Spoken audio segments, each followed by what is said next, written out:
સમાચારોની શરૂઆત કરીશું, જેમાં સુરત ખાતેથી આ સમાચાર સામે આવી રહ્યા છે। સ્પીચ આપતા યુવતી અચાનક ઢળી પડી। ધારુકા કોલેજમાં 24 વર્ષની યુવતીનું કાર્યક્રમ દરમિયાન મોત થયું છે। યુવતીનું નામ જીલ સુરેશભાઈ ઠક્કર હોવાનું સામે આવ્યું છે। ચાલુ સ્પીચમાં અચાનક યુવતી ઢળી પડી હતી અને તેનું મોત થયું છે। આ યુવતી અમદાવાદથી સુરત એક કાર્યક્રમમાં હાજરી આપવા માટે આવી હતી। યુવતી સ્ટેજ પર સ્પીચ આપતા અચાનક બેભાન થઈ ગઈ હતી। તો સમાચાર સુરત ખાતેથી સામે આવી રહ્યા છે। કોલેજમાં ચાલુ સ્પીચમાં યુવતી અચાનક ઢળી પડી હતી અને તેનું મોત થયું છે। ધારુકા કોલેજમાં 24 વર્ષની યુવતીનું કાર્યક્રમ દરમિયાન મોત થયું છે। સુરત ખાતેથી આ સમાચાર। યુવતીનું નામ જીલ સુરેશભાઈ ઠક્કર હોવાનું સામે આવ્યું છે અને મહત્વપૂર્ણ છે કે આ યુવતી અમદાવાદથી સુરત કાર્યક્રમમાં હાજરી આપવા માટે આવી હતી અને યુવતીને સારવાર માટે હોસ્પિટલ લઈ જવામાં આવી હતી। હોસ્પિટલમાં ફરજ પરના તબીબે યુવતીને મૃત જાહેર કરી હતી। તો સુરત ખાતેથી આ સમાચાર। ચાલુ સ્પીચમાં યુવતી અચાનક ઢળી પડતા તેનું મોત થયું છે, ત્યારે મોટી સંખ્યામાં કાર્યક્રમમાં લોકો હાજર પણ જોવા મળ્યા હતા।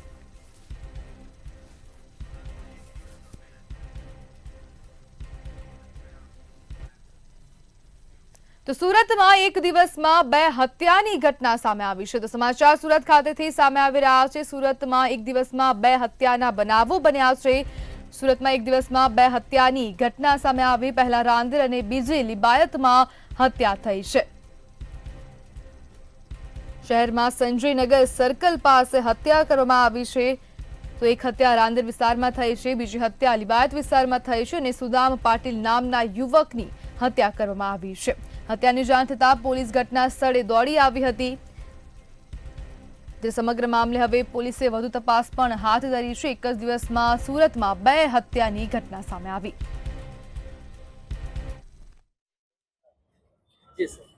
ગુજરાતી હિન્દી સર ગુજરાતીમાં જે સર એક હત્યાનો બનાવ બની છે, શું આખી વિગત?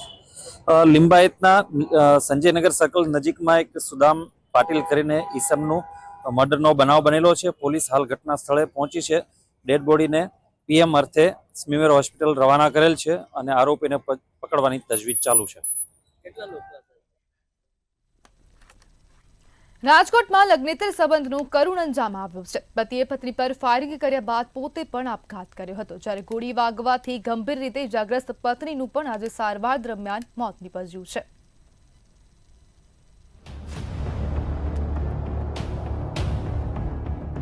રાજકોટના નાગેશ્વર વિસ્તારમાં 15 નવેમ્બરના રોજ કાકી અને ભત્રીજા વચ્ચેના પ્રેમ સંબંધથી કંટાળેલા પતિએ બિલ્ડિંગના પરિસરમાં પત્નીને ગોળી મારી બાદમાં પોતાના લમણે ગોળી મારી આપઘાત કર્યો હતો।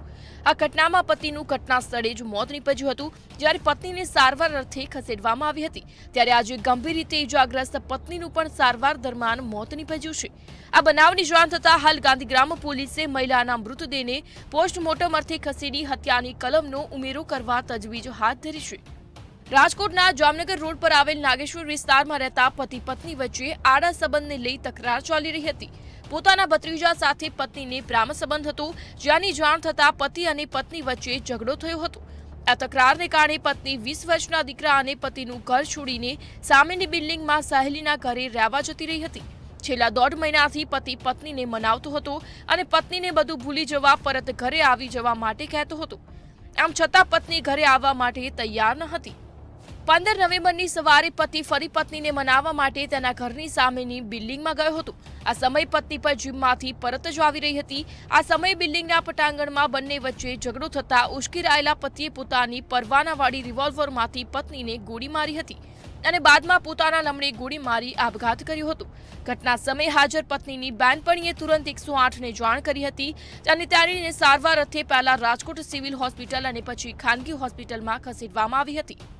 સારવારમાં રહેલી પત્નીએ પણ આજ રોજ દમ તોડી દીધો છે અને કાકી અને ભત્રીજા વચ્ચેના પ્રેમ સંબંધે 2 લોકોના જીવ લીધા છે, જ્યારે 20 વર્ષીય દીકરાએ માતા અને પિતાની છત્રછાયા ગુમાવી છે। ધ્રુવ કુંડેલ, મંતવ્ય ન્યૂઝ, રાજકોટ। સુરતના રાંદેર વિસ્તારમાં ઘરેલું ઝઘડામાં સમાધાન કરાવવા ગયેલા એક યુવકની ચપ્પુના ઘા ઝીકીને ઘાતકી હત્યા કરવામાં આવી છે। મિત્રની પત્નીને સમજાવવા ગયેલા યુવકની ચપ્પુના ઘા ઝીકીને હત્યા કરવામાં આવી હતી। હત્યાની જાણ થતાં જ પોલીસને થઈ હતી અને તે ઘટના સ્થળે પહોંચી હતી, જ્યારે ઘરેલું ઝઘડામાં નિર્દોષ યુવકની હત્યાની આ ઘટનાએ સમગ્ર વિસ્તારમાં ચકચાર મચાવી દીધી છે।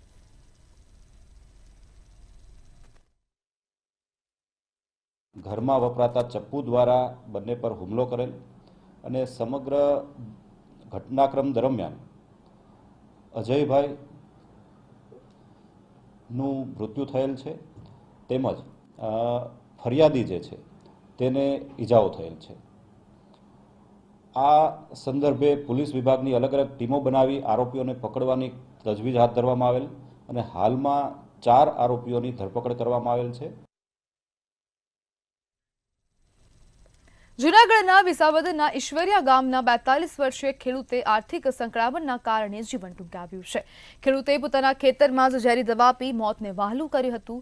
ખેડૂતે 10 વીઘા જમીનમાં મગફળી, ડુંગળી અને તુવેરના પાકનું વાવેતર કર્યું હતું. પાક નિષ્ફળ જતા ઘણા સમયથી ખેડૂત ચિંતામાં હતા. કમોસમી વરસાદના કારણે પાક નિષ્ફળ જતા ખેડૂતે આ પગલું ભર્યું હતું. ત્યારે શૈલેષ સાવલિયા નામના ખેડૂતના આપઘાતથી ચકચાર મચી જવા પામી છે. સમગ્ર મામલે વિસાવદર પોલીસે તપાસ હાથ ધરી છે.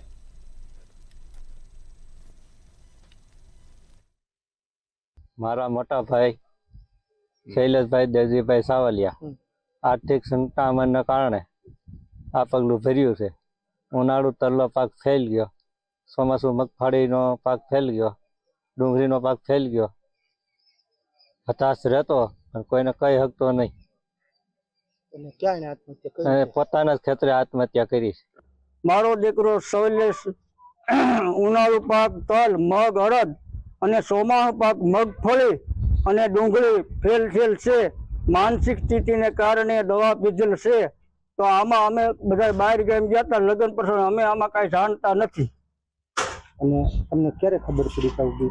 અમને દી આંચમે ખબર પડી ભાઈ. મારા ગામના ખેડૂત ખાતેદાર શ્રી દેવસીભાઈ દેવજીભાઈ સાવલિયા, ઉંમર વર્ષ 43, જેને ચાલુ વર્ષની સિઝનમાં પાક સદંતર નિષ્ફળ જતા સુસાઇડ કરેલ હોય, જે ખૂબ દુઃખદ બનાવ બનેલ છે. એમનો દીકરો દીકરી બે હોસ્ટેલમાં ભણતા હોય, જેને ફી ભરવાના પૈસા પણ નહોતા. એટલે છોકરો કંઈ કોઈને કહી ન શક્યો અને કાલે આ ડુંગળી પણ ફેલ ગઈ. એટલે ડુંગળી કાઢેલી પડી છે પણ પૈસા નહોતા થાય એમ, મજૂરીનો ખર્ચ પણ નહોતો ઉપડે એમ. આ સુસાઇડનું પગલું ભરી ગયો છે. ભાવનગર જિલ્લામાં ખેડૂતોને પડ્યા ઉપર પાટું જેવો ઘાટ સર્જાઈ રહ્યો છે. લાલ ડુંગળીનો ભાવ ઓછો મળતા ખેડૂતોને નુકસાન થતા વધારે સહાયની માંગ કરવામાં આવી છે. ત્યારે શું છે સમગ્ર સ્થિતિ, જોઈએ અહેવાલમાં.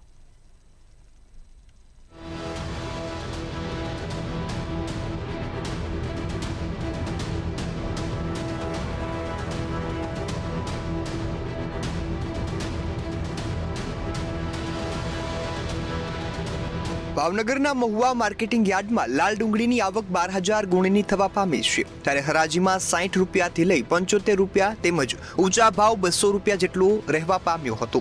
લાલ ડુંગળીના ભાવ તળિયે પહોંચી જતા ખેડૂતોને પડ્યા ઉપર પાટું જેવો ઘાટ સર્જાઈ રહ્યો છે. એક તરફ કમોસમી વરસાદ અને માવઠાના કારણે ખેડૂતો પાયમાલ થઈ ચૂક્યા છે. આ વચ્ચે જે વધ્યું ઘટ્યું હતું તે મહુવા માર્કેટિંગ યાર્ડમાં લઈને આવ્યા, ત્યાં પણ ભાવ નથી મળતો. 50 કટ્ટાને સામે અહીંયા 90 રૂપિયા ભાવ આપે.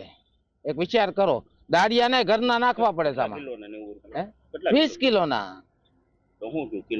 એટલે કાંઈ નહીં, રૂપિયો થયો ને, બીજું તો 2 રૂપિયા ત્યાં 3 રૂપિયા ત્યાં. હું થાય બીજું 3 રૂપિયા શું થાય? આ 10 રૂપિયા તો આ કટ્ટાના લઈ જાઓ, આ કટ્ટાના 10 રૂપિયા લઈ. હું ડુંગળી લાવ્યો 37 ઠેલા. શું ભાવ મળ્યો? મને 90 રૂપિયા ભાવ મળ્યો. કેટલા વીઘાની ડુંગળી કરી હતી? 2 વીઘાની. તો કેટલા ઠેલા ઉતર્યા આમાં? બસ 37 ઠેલા ઉતર્યા. ખર્ચ કેટલો છે? ખર્ચ 40,000 ખર્ચો છો. ટોટલ ડુંગળી કેટલા રૂપિયાની થાય? 10-12,000 ની. ઉપલેટા બાજુના ખેડૂતોના અમારે ફોન આવે કે અમારે ડુંગળીમાં ઉતારો છે, એ 20 થી 50 મણનો છે. 1 વીઘે 20 થી 50 મણ ડુંગળી ઉતરે અને એના 50 થી વધીને 100 રૂપિયા ભાવ આવે. હવે આમાં ખેડૂતોને કાંઈ વધતું નથી. ખેડૂતોને અત્યારના દાળિયાના પૈસા 1 વીઘે 5,000 રૂપિયાના દાળિયાના પૈસા આ ડુંગળીમાં થતા નથી. એટલે ખેડૂતોને મોટા પાયે નુકસાન છે. આજ રોજ લાલ કાંદાની અંદાજિત 10,000 ગુણીની આવક થયેલ છે, તેમજ સફેદ કાંદાની અંદાજિત 12,000 ગુણીની આવક થયેલ છે. હરાજીનું કામકાજ હાલમાં શરૂ છે. લાલ કાંદામાં ખૂબ જ નીચા ભાવો ખેડૂત ભાઈઓને મળી રહ્યા છે. લાલ કાંદા નીચામાં 60 રૂપિયાથી લઈને ઊંચામાં 221 સુધી લાલ કાંદાના ભાવો ખેડૂત ભાઈઓને મળી રહ્યા છે. આ ઉપરાંત સફેદ કાંદામાં 160-65 થી લઈને 250 રૂપિયા સુધીના ભાવ મળી રહ્યા છે. જ્યારે દડા એટલે કે બિયારણ ક્વોલિટીની જે ડુંગળી છે સફેદમાં, તેમાં 400-450 રૂપિયા સુધી ખેડૂત ભાઈઓને ભાવ મળી રહ્યા છે. જ્યારે ખેડૂતોની યાર્ડમાં હરાજીમાં ભાવ 1 મણના 70 રૂપિયાથી લઈ 200 રૂપિયા જેટલો મળી રહ્યો છે, ત્યારે ખેડૂતોની ડુંગળીને 1 કિલોનો ભાવ 3.5 રૂપિયાથી 5 રૂપિયા જેટલો મળી રહ્યો છે, જેને લઈ ખેડૂતોને મોટા પાયે નુકસાન થતું હોય તેવું જોવા મળ્યું. ત્યારે ખેડૂતોએ સરકાર પાસે સહાય આપવામાં આવે તેવી માંગ કરી છે. ગરીબોની કસ્તુરીએ ખેડૂતોને ફરીવાર રડાવ્યા છે. એનું કારણ છે કે માવઠાના મારને લઈને ખેડૂતોની ડુંગળી પણ બગડી જવા પામી છે. ખેડૂતો જે બચી કૂચી જે ડુંગળી હતી તે ફરીવાર અત્યારે મહુવા માર્કેટિંગ યાર્ડમાં વેચાણ માટે હરાજીમાં લાવી રહ્યા છે. હરાજીની અંદર તેનો ભાવ અત્યારે 75 રૂપિયાથી શરૂઆત થઈ છે. ડુંગળીની જે શરૂઆત નીચો ભાવ 75 થી 120 રૂપિયા જેટલો ભાવ મળી રહ્યો છે. ત્યારે ખેડૂતો પણ કહી રહ્યા છે કાંઈક ને કાંઈક ખેડૂતોને પૈડા ઉપર પાટું જેવો ઘાટ સર્જાઈ રહ્યો છે. તેનું કારણ છે કે આમ જો ખેડૂતો વાત કરી રહ્યા છે કે ચાનો કપ આપણે પીવા જઈએ તો 10 રૂપિયા થાય છે ને, જ્યારે આ ખેડૂતોની ડુંગળી ત્યારે 3 થી 3.5 રૂપિયા કિલો મહુવા માર્કેટિંગ યાર્ડની અંદર હરાજીમાં વેચાઈ રહી છે. ત્યારે ખેડૂતોને કાંઈક ને કાંઈક પૈડા ઉપર પાટું જેવો ઘાટ સર્જાઈ રહ્યો છે. ખેડૂતો પાયમાલ થવાના આરે થઈ ચૂક્યા છે. કારણ કે ખેડૂતોને જોકે 1 હેક્ટર દીઠ 22,000 રૂપિયાની સહાય ગુજરાત ગવર્મેન્ટ કરી રહી છે, તેમાં પણ કાંઈક ને કાંઈક ખેડૂતોની નારાજગી જોવા મળી રહી છે. તેને લઈને મહુવા માર્કેટિંગ યાર્ડની અંદર ફરી એકવાર લાલ ડુંગળીએ ખેડૂતોને રડાવ્યા છે. હર્ષદ દસાડિયા, મંતવ્ય ન્યૂઝ, મહુવા. માવઠાના મારથી શરૂઆતમાં મુશ્કેલીનો સામનો કરનાર બોટાદ જિલ્લાના ખેડૂતો હવે ફરી ખેતરો તરફ વળી રહ્યા છે. રવિ પાક માટે જમીનમાં ભેજ અનુકૂળ બનતા વાવેતરની પ્રક્રિયાએ ધીમી ગતિએ જોર પકડ્યું છે. ગઢડા, બરવાડા, રાણપુર, બોટાદ તાલુકાઓમાં હાલમાં 2,675 હેક્ટરમાં ઘઉં, 1,702 હેક્ટરમાં ચણા, 165 હેક્ટરમાં જીરું, 137 હેક્ટરમાં શાકભાજી અને 537 હેક્ટરમાં ઘાસચારોનું વાવેતર પૂર્ણ થઈ ચૂક્યું છે. જ્યારે માવઠાથી ખેડૂત પાયમાલ થયો છે, ત્યારે સરકારે સહાય તો જાહેર કરી, પરંતુ દેવા માફ કરે તેવી ખેડૂતો દ્વારા માંગ કરવામાં આવી છે.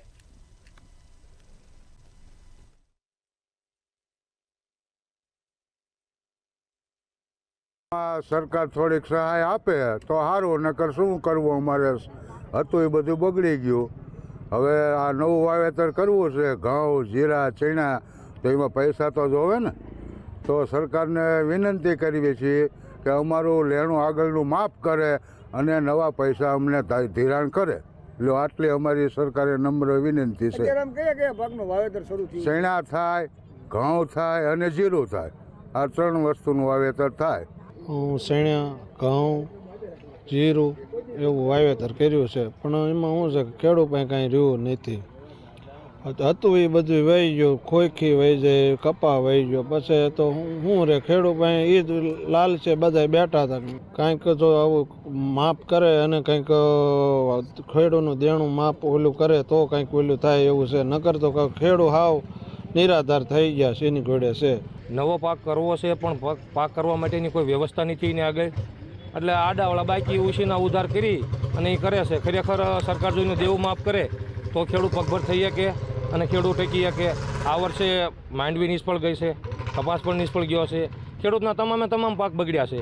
કમોસમી વરસાદના હિસાબે ખેડૂતના તમામ પાક બગડ્યા છે, એટલે ખેડૂત પાયમાલ થઈ ગયો છે. જો ગુજરાતના ખેડૂતોને ટકાવી રાખવા હોય તો સરકારને 100% દેવું જ માફ કરવું પડે. આ સિવાય બીજો વિકલ્પ નથી ખેડૂત આગળ. અત્યારે અમે બધા ખેડૂતોએ રવિ પાકના વાવેતર કર્યા છે, તો બહુ મુશ્કેલી છે. જો સરકાર વહેલા તકે વળતર આપે તો સારી વાત છે, પણ ખરેખર દેણા માફ કરવા જોઈએ, એ અમારી મોટી માંગ છે. આમ રવિ પાકમાં કયા પાકનું અત્યારે વાવેતર છે? અત્યારે ઘઉં છે, ચણા છે, જીરું છે, એવા અનેક પાકોનું વાવેતર કરીએ છીએ. આમ બિયારણની ખરીદીમાં, દવાની ખરીદીમાં અત્યારે આમ ખેડૂતને તકલીફ તો પડતી છે કમોસમીને લઈને. આ કમોસમી વરસાદના હિસાબે અત્યારે અમારી આગળ કાંઈ પણ રહ્યું નથી, એટલા માટે બિયારણ, દવા લેવાની બહુ જ મુશ્કેલી પડે છે. રાજકોટ સિવિલ હોસ્પિટલમાંથી ખાલી દારૂની 9 બોટલ મળી આવતા હડકંપ મચ્યો છે. આ મામલે 3 સભ્યોની કમિટી બનાવવામાં આવી છે. ત્યારે ફરીથી આ પ્રકારનો બનાવ ન બને તે માટે સીસીટીવી સહિતના આધારે કમિટી દ્વારા તપાસ કરાશે, તેમજ વધુ તપાસ માટે સિક્યુરિટી એજન્સી પાસે પણ ખુલાસો માંગવામાં આવશે.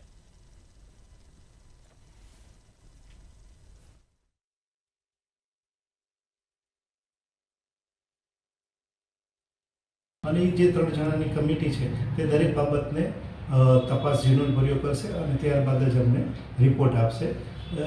આ જે ખખડધજ એમ્બ્યુલન્સ છે એમાં સીસીટીવી આધારે, સિક્યુરિટી આધારે અને આપણે પોલીસની મદદથી આ તપાસ ઝડપથી પૂર્ણ થાય અને ત્યારબાદ જ આગળ કાર્યવાહી કરવામાં આવશે. રાજકોટમાં સરકારી શિક્ષકો બેલોની કામગીરીમાં હાજર ન થતા કાર્યવાહી કરવામાં આવી છે. ત્યારે સરકારી શિક્ષક સામે નીકળેલા ધરપકડ વોરંટનો વિરોધ કરવામાં આવ્યો છે. સરકારી શિક્ષકો વિરુદ્ધ વોરંટ ન કાઢવા તેમજ બેલોની કામગીરી માટે અલગ કેડર ઊભી કરવા શિક્ષકો દ્વારા માંગ કરાઈ છે. આ સમગ્ર મામલે પ્રાથમિક શૈક્ષણિક મહાસંઘે પત્ર લખી રજૂઆત કરી છે. બેલોને શક્ય ન હોય તેવા ટાર્ગેટ આપતા હોવાની રજૂઆત કરાઈ છે. તેમજ કર્મચારીઓની કામગીરીની સમાન ફાળવણી થાય તેવી માંગ કરવામાં આવી.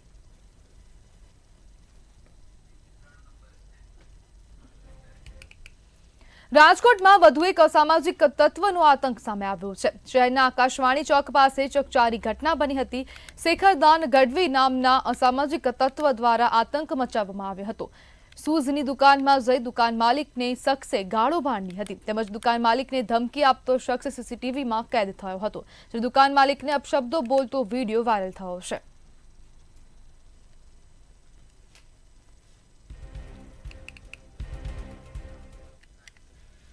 રાજકોટ જિલ્લાના ધોરાજીમાં પાંચપીરવાડી વિસ્તારમાં ઝાડા ઉલટીના અધધ કેસ નોંધાયા છે.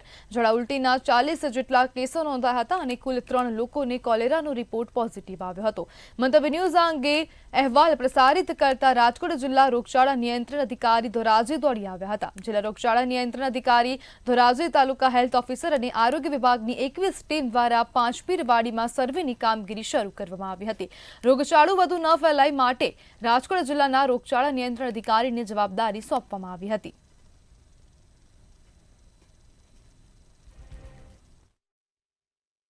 અહીંયા હાલ ધોરાજી ખાતે ડાયરિયાના કેસો જે નીકળ્યા છે એના માટે જે વિઝિટ કરેલી છે, જેમાં પાંચપીરની વાડી જે વિસ્તાર છે એમાં ઝાડા ઉલટીના કેસો ખાસ કરીને જોવા મળેલા છે.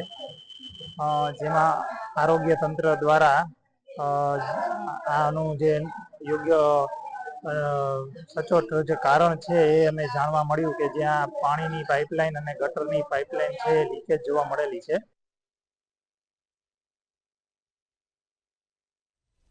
સુરતના ઉધના રેલવે સ્ટેશનનું પ્લેટફોર્મ નંબર 4 અને 5 125 દિવસ માટે બંધ રહેશે. એર કોન્કોર્સ અને રૂફ થ્રુ વર્કનું કામ શરૂ થવાનું હોવાથી બંને પ્લેટફોર્મ બંધ કરતા મુસાફરોએ અટવાવવાનો વારો આવ્યો છે. આ બંને પ્લેટફોર્મ પર મુસાફરોની અવરજવર બંધ કરી દેવામાં આવી છે. છતાં કોઈ જાતની સુરક્ષા વ્યવસ્થા કે સુરક્ષાકર્મી બંધ પ્લેટફોર્મ ઉપર તૈનાત નહીં કરાતા મુસાફરોએ હેરાન થવાનો વારો આવ્યો છે. સાથે જ મોટાભાગના લોકોની રોજીરોટી ઉપર અસર જોવા મળી રહી છે અને ખુદ મુસાફર અને રેલવેના ZRUCCના પૂર્વ સભ્યએ જણાવ્યું છે.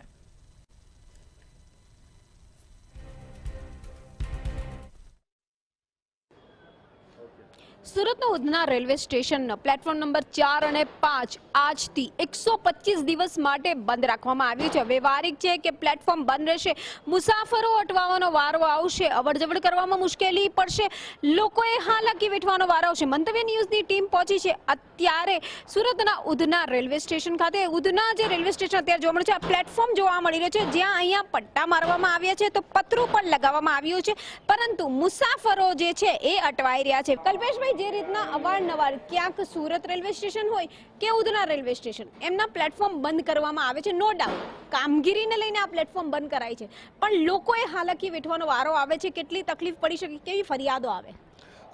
બેનો પૂર્વ સભ્ય છું ZRUC વેસ્ટર્ન રેલવે, ઘણા મુસાફરોને મને કમ્પ્લેન આવે છે, ફરિયાદો આવે છે. મને ખાસ એવું કહેવું છે કે આ મુસાફરો લાખો કરોડ રૂપિયાની ઇન્કમ રેલવે પ્રશાસનને કમાઈને આપે છે. ઉધના અને સુરત આ બે સ્ટેશનમાં કરોડ રૂપિયાની ઇન્કમ રેલવે પ્રશાસનને છે, પરંતુ મુસાફરોની સુવિધા માટે રેલવે પ્રશાસન સંપૂર્ણ ખાડે ગયેલું છે. પોતાના મન માટે રેલવે સ્ટેશન બંધ કરી દેવાનું, પોતાના મન માટે રેલવે સ્ટેશન ચાલુ કરી દેવું. આપ જોઈ શકો છો કે આ 4 અને 5 પ્લેટફોર્મ બંધ છે.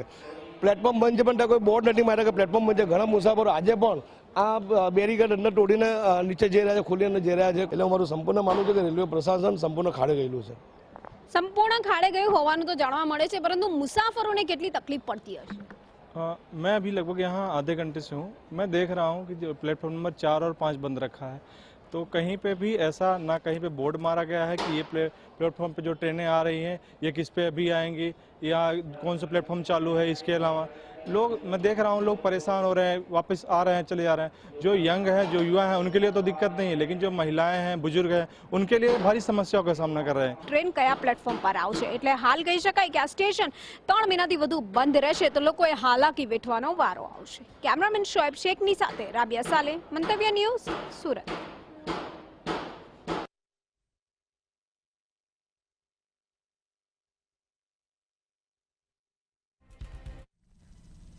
સુરતના ડુમસ રોડ ખાતે આવેલ ગ્લોબલિંગ ટેક્સ નામની ઓફિસમાં ગેરકાયદેસર રીતે ચાલતા કોલ સેન્ટર પર સાયબર ક્રાઇમ પોલીસની ટીમે મોટી કાર્યવાહી કરી છે। લોકોને લોન અને જોબ અપાવવાના બહાને છેતરતા હતા, તે દરમિયાન સાયબર ટીમને જીમેઇલમાં મેલ મળતા પોલીસે રેડ કરીને સાયબર ફ્રોડનું મોટું કૌભાંડનો પર્દાફાશ કર્યો છે।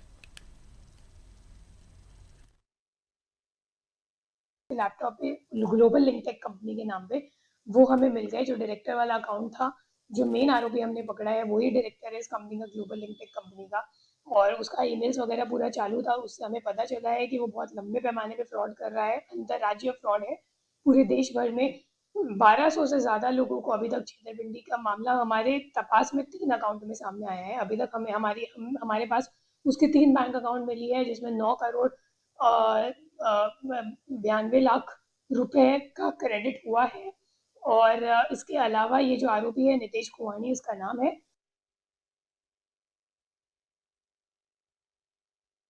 શહેરમાં રાંદેરના શારદાનગરમાં દેવીપૂજક યુવકની હત્યા કરવામાં આવી છે। ઘરેલુ ઝઘડામાં સમાધાન કરાવવા ગયેલા યુવકની ચપ્પુના ઘા ઝીકીને ઘાતકી હત્યા કરાઈ છે। પતિ પત્નીના કંકાસમાં મિત્રની હત્યા કરી હતી। અજયનો મિત્ર અને તેની પત્ની વચ્ચે છેલ્લા કેટલાય સમયથી ઘરેલુ કંકાસ ચાલી રહ્યો હતો। આ ઝઘડાને શાંત કરાવવા માટે મિત્ર અને અજય દેવીપૂજક બંને મિત્રની પત્નીને સમજાવવા માટે ગયા હતા, પરંતુ સમજાવટ દરમિયાન મામલો ઉગ્ર બનતા ઉશ્કેરાયેલી પત્ની અને તેના ભાઈઓએ બંને પર ચપ્પુના ઘા ઝીક્યા હતા, જેમાં અજય દેવીપૂજકનું ઘટના સ્થળે જ કરુણ મોત નીપજ્યું હતું, જ્યારે પતિને ઇજાગ્રસ્ત થતા સારવાર માટે હોસ્પિટલ ખાતે ખસેડવામાં આવ્યો છે। છેલ્લા ઘણા સમયથી પત્નીથી અલગ રહેતા પતિ પોતાના મિત્ર સાથે પત્ની તથા બાળકોને મળવા આવેલા હતા। એ દરમિયાન બંને વચ્ચે ઘરકંકાસ થતા પત્ની તથા તેના ભાઈ તથા અન્ય સાગરીતો દ્વારા જપાજપી દરમિયાન ઘરમાં વપરાતી છરી વડે બંનેને ઈજા કરતા જે પતિના મિત્ર સાથે આવ્યા હતા એમનું સ્થળ પર મૃત્યુ નિપજેલ છે અને પતિ હોસ્પિટલાઇઝ છે। આરોપીઓ જે છે એ રાઉન્ડ અપ કરવાની કામગીરી ચાલુ છે। સમાચારમાં આગળ વાત કરીએ તો સુરેન્દ્રનગર ખાતેથી આ સમાચાર સામે આવી રહ્યા છે। તો આ સમાચાર સુરેન્દ્રનગર ખાતેથી સામે આવી રહ્યા છે। હળવદ હાઈવે પર ટ્રક ચાલકે છકડાને અડફેટ લીધો છે। નશામાં ધૂત ટ્રક ચાલકે છકડા ચાલકને અડફેટ લીધો છે। ડ્રાઈવર આખા રોડ પર બેફામ ટ્રક ચલાવી રહ્યો છે। સમાચાર સુરેન્દ્રનગરના હળવદ ખાતેથી સામે આવી રહ્યા છે। નશામાં ધૂત ટ્રક ચાલકે છકડા ચાલકને અડફેટ લીધો હતો। ડ્રાઈવર આખા રોડ પર બેફામ ટ્રક ચલાવી રહ્યો છે।